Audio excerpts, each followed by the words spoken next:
예, 해운대 아침입니다.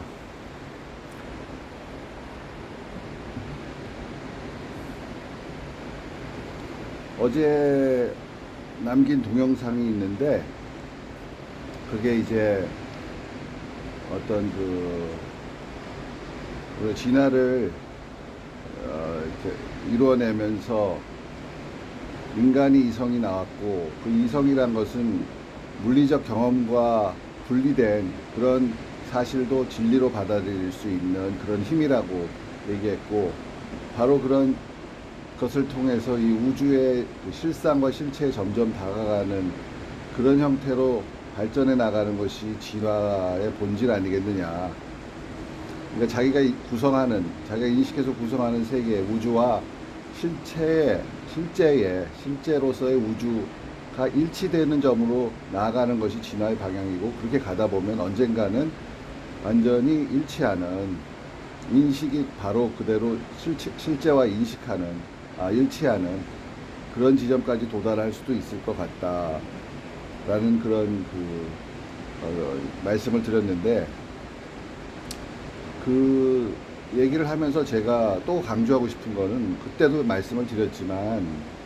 이게 사피엔스에서 그것이 완성된다라고 보는 것은 좀 성급한 일인 것 같아요. 그러니까 사피엔스가 분명히 전에 있었던 존재들과는 완전히 다른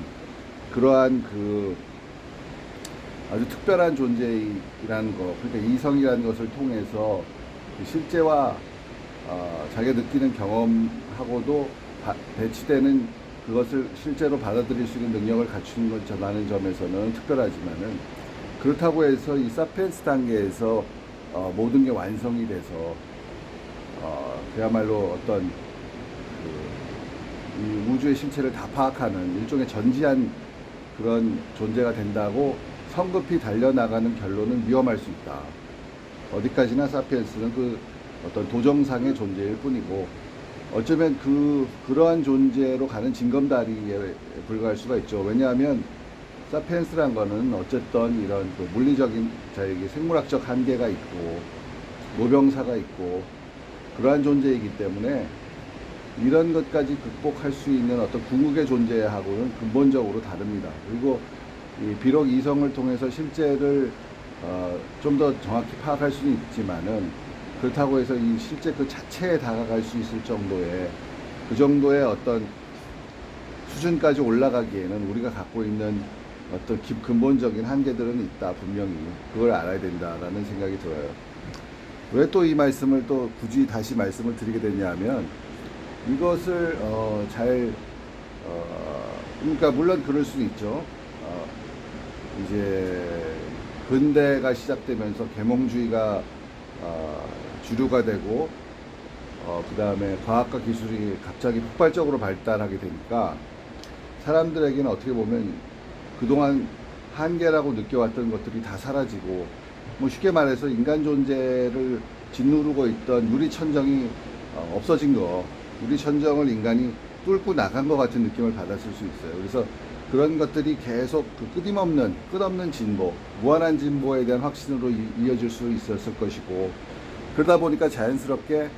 결국은 완전히 인간이라는 것은 이성을 통해서 모든 것을 해결할 수 있다, 이런 쪽으로 좀 성급하게, 그러니까 모든 사실 이런 현대 사회에서 나타난 특히 20세기 초반에 나타난 세계 대전이라든지 이런 것들은 상당 부분이 이 사피엔스 단계에서 역사의 끝을 보겠다, 역사의 완성을 볼 수 있다, 그리고 그것을 보겠다 하는 그런 어떤 성급한 판단, 그런 것에 의한 어떤 행위들이 결국 나타낸 비극이 아니었겠는가, 이런 생각을 하게 된다는 거죠. 그러니까 무슨 해겔의 철학 같은 거를 보더라도 그런 어떤 완성된 형태의 상을, 특히 그 역사 철학이나 이런 데를 보면 프로이센이 그것을 완전히 완성시켜주는 국가로 그렇게 상정하고 있는 듯한 느낌을 받게 되는데, 또 실제로 그렇게 해결의 뜻이 그것이 아니었다 하더라도 그때 당시의 사람들에게 20세기 초까지도 많이 그런 식으로 이해가 됐죠. 그러다 보니까 그런 것이 어떤 그 국가의 어떤 절대적인 어떤 기능에 대해서 맹신하게 되는 결과가 되고, 또 한편으로는 이성에 대한 절대적인 신뢰라는 것이 어떤 모든 것을 사람이 다 디자인해서 그래서 실행시키면은 다 진보를 이뤄낼 수 있다는 약간 이성에 대한 또는 이성에 의한 설계에 대한 맹신으로 이어지면서 사회라든지 뭐 이런 국가라든지 이런 그 기관들을 통해서 내지는 조직들을 통해서 어떤 사회공학적인 그런 설계, 그런 것들을 용인하는 그런 것들이 더 효율적이라고 인정하는 그런 풍조가 생기는 거죠. 그런 것들이 많은 문제점의 원인이 됐다 봐요. 그러니까 사피엔스에서 역사의 종말, 역사의 완성을 보겠다는 그 태도, 그것이 성급했다 너무. 그 당시에 사피엔스는 지금보다도 오히려 미성숙한 단계라고 할 수 있죠. 물론 그 미성숙이 지금까지 온 것은 그런 시행착오와 역사적 비극을 거치면서 이 단계에 오게 된 것이지만, 그래서 그것이 너무 성급하게 그런 마치 그 충분히 자라지 않은 그 완성되지 않은 어떤 존재자에게 뭐 절대적인 힘을 갖고 있다는 착각을 준 거, 그것이 비극의 원인의 큰 부분이 아니었겠나 생각이 듭니다. 그래서 그런 생각은 뭐 이어지기도 한데까지도 이어지고 있는 면도 있어요. 뭐 헤겔 얘기가 나왔지만 헤겔의 그런 어떤 역사의 종말 같은 그런 완성의 개념 같은 것들은 사실 이후에 후대에 또 헤겔을 연구한 사람들 중에서 일부에서 코제브라든지 이런 사람을 통해서 이제 20세기 후반에 후쿠야마한테까지 큰 영향을 미친 것 같아요. 그래서 이 후쿠야마는 그 사람도 이제 역사의 종말이라는 걸 썼잖아요. 거기서는 이제 냉전이 끝난 후에 미국식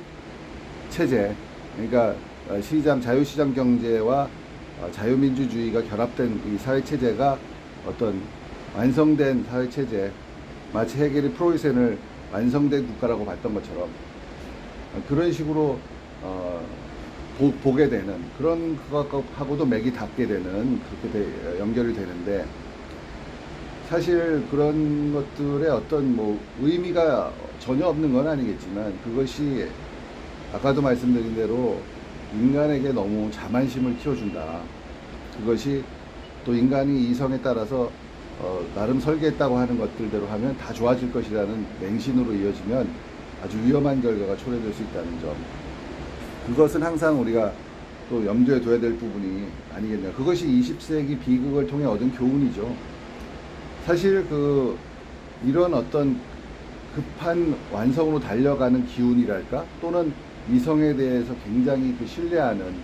이러한 전통은 프랑스와 독일과 같은 유럽 대륙적인 전통에서 또 많이 발견이 된다고 할 수 있는데,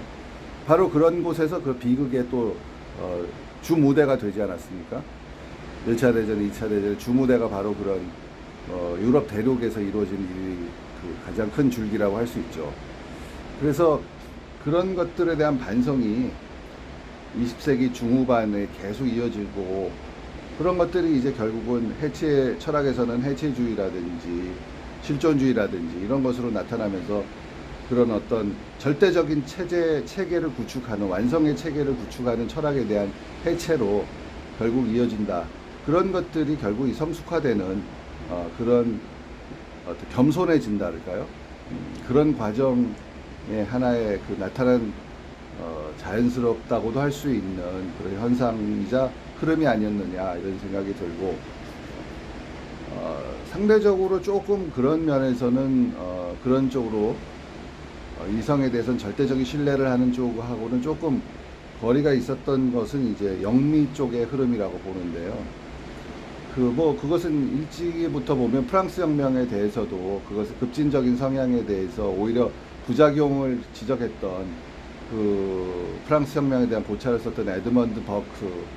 버크에서부터 시작이 되고, 그 이제 정치적 보수주의의 그 원류가 되었죠. 뿌리가 되었죠. 그런 것도 하나의 흐름일 수 있을 것이고, 또 그 비슷한 시기입니다만은 조금 빠르죠. 데이빗 휴움 같은 사람들, 스코틀랜드의 계몽주의죠. 데이빗 휴움 같은 사람은 어떤 그런 절대적인 지식이라든지 이런 것들에 대한 불확실성과 인간이 갖고 있는 어떤 인식의 한계를 너무나 통렬하게 지적을 해서 그런 전통도 있고요. 또 그리고 20세기로 넘어오면은 이제 아까 얘기한 어떤 설계주의, 사회공학적 설계주의에 대한 아주 그 한계를 강하게 지적하는 그러한 그 사상들도 나오게 되는데, 이것은 이제 또 오스트리아의 비엔나파의 경제학도들 사이에서 또 흐름이 나타나지 않습니까? 그 하이에크 같은 사람들이 나와서 그분은 아예 그 책 자체도 치명적 자만이라는 책까지 쓸 정도로, 여기서 자만이라 하는 것은 그 착오를 얘기하는 건데, 인간의 이성과 이 설계를 통해서 특히 그것이 어떤 국가라든지 사회라는 이름으로 조직화돼서 개인의 어떤 자연스러운 어떤 과정을 통해서 그렇게 일어나는 자생적 질서를 무너뜨리고 어떤 설계된 질서를 강요할 때 생기는 그런 것들에 대한 문제점, 그런 것들을 통렬히 비판한 철학도 나오고, 경제 철학이지만 철학도 나오게 되는 그런 걸로 이어지면서, 이쪽 영국이란 나라가 참 독특하죠. 그런 나라이면서도 또 칼 막스를 불러서 거기서 칼 막스가 거기 가서 자유롭게 자본론을 쓸 수 있게 해준 나라이죠. 그러면서도 어떻게 보면 가장 뭐랄까 아까 얘기한 맥락에서 보면 어떤 그 이상적인 완성된 형태의 사회를 인간의 어떤 이성과 운동으로서 도달할 수 있다는 것에 가장 좀 회의적인 그런 전통을 또한 갖게 되는 나라이기도 하고요. 하이에크가 사실 가장 그 사람의 대표적인 책이죠. 그 예종의 길 또는 그 노예의 길, 그 책을 쓴 것도 런던 정경대학교에서 썼으니까. 하여튼 그런 것들을 참 다원적으로 포괄할 수 있는 그런 토양이 있었다는 거. 어쩌면 그것도 하나의 그 획일적인 어떤 또 약간 전체주의, 집산주의적인 사회로 달려나가지 않게 해준 그러한 또 배경이 됐을 수도 있겠다는 생각이 듭니다. 미국도 물론 뭐 대륙만큼 철학적인 깊이가 있다고 얘기하기는 쉽지 않지만, 기본적으로 그 사람들의 그 삶에서 기본적으로 배어있는 생활적인 차원의 철학이라는 것이 상당히 그 실질적인 부분에 강조가 돼 있고, 또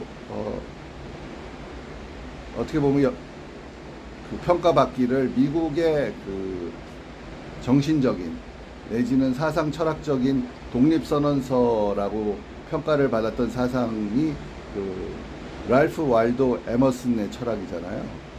그 랄프 와일도 에머슨의 철학은 이른바 얘기해서 그 사람과 또 뜻을 같았던 사람들을 초월주의라고 하는데, 이분들은 어떤 그